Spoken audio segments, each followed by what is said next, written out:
And Pete, Paul mentions Manchester City. It does feel like at this point they will definitely dip into those resources and make some moves in January. But Dani Olmo is one who may not cost Manchester City much if they could attract the talented Spaniard It's to the possible, Etihad. but Is that the possible with his ongoing issues at circus that is Barcelona? Barcelona signing players when they can't really afford to register them. So, yeah, it's a real bad look for Barcelona that a player they signed in the summer for 40 odd million from RB Leipzig could potentially leave on a free transfer in January because they can't afford to register him with La Liga. Top player Dani Olmo, he's shown that already for Barcelona this season. Obviously, he scored 6 goals in 15 games for Barca, who are going well in La Liga, doing well in the Champions League as well. And again, he showed what he can do at the highest level when he helped Spain win the Euros as well. I think there'll be a number of clubs, not just Manchester City, who'll be obviously monitoring his situation very closely. PSG, Bayern Munich have all been linked with almost as well as Arsenal, but I just don't see him moving. I think Barcelona will get something sorted to ensure that he is registered for them for the second half of the season. It's just the usual saga of transfers at Barcelona right now where everything looks uncertain, but the player himself has indicated that he wants to stay at Barcelona. And even though technically he could be a free agent right now as he's not registered to a club, I think Barcelona will get the situation resolved and he will remain at Barcelona, much to the disappointment of City and others. Listen, if he doesn't, what's the very worst case scenario in a hypothetical situation? A short-term loan till the end of the season, because there's got to be some kind of loyalty between Yeah. Olmo and Barcelona. And obviously, if he's not registered as a free agent, would there be some?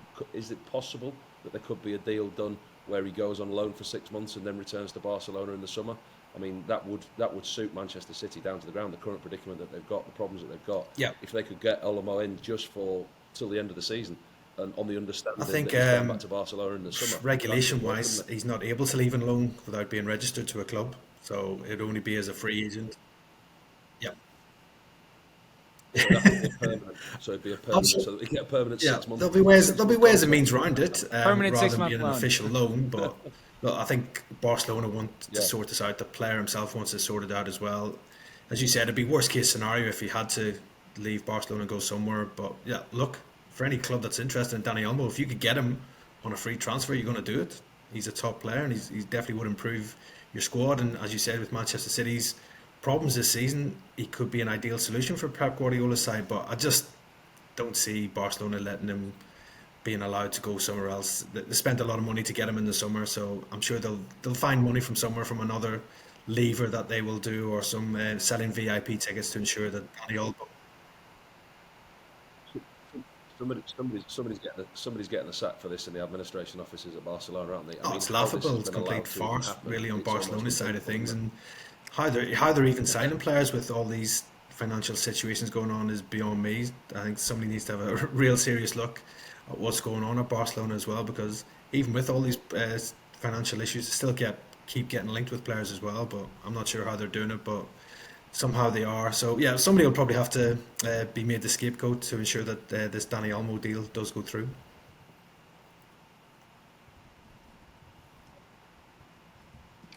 And the links to Manchester City honestly continue to get more and more surprising, Paul. Ola Aina is linked to the move to the Etihad as a potential Kyle Walker replacement. Probably not one we saw coming at the beginning of this year. What do you make of this link? No, maybe long term, but is it long term? I mean, he's 28. When you talk about players now, you look at the remit for sporting directors. A lot of clubs don't sign players more than 24, 25, 26. That's kind of the ballpark figure that clubs will look at for long-term signings. And if you're looking for a long-term replacement for Kyle Walker, listen, he's having a dip in form in a team that's struggling for confidence, and there's a lot of players that aren't playing very well. There's no immediate rush to go and replace Kyle Walker. If you look for a long-term replacement, it's not Aina, he's 28, who came through the Chelsea Academy, 4 loans, Hull, Torino and Fulham. Got a lot of international caps, experienced player, doing well at Forest, in a Forest team that are doing well. But as a long-term replacement, no. Do you need a short-term replacement? No. And at the moment, the way that Forest are, they'd have to overpay for a player that wouldn't be worth what they're paying for him. And could Manchester City make a move for Mohamed Kudus, Pete? I mean, West Ham obviously are crumbling, and it's no secret that Kudus is not very happy with the manager and had a few dust-ups with him. Yeah, he's a talented Could they player. make There's this no move doubts for about a that. very, very He's shown talented that in his attacker? brief time at West Ham. No surprise that there will be lots of interest around Mohamed Kudus. as you said, Manchester City have been linked. I don't see anything happening in January. That's not going to happen, especially now following that injury to Jared Bowen. West Ham are already sort of short of numbers with Mikel Antonio's season-ending injury.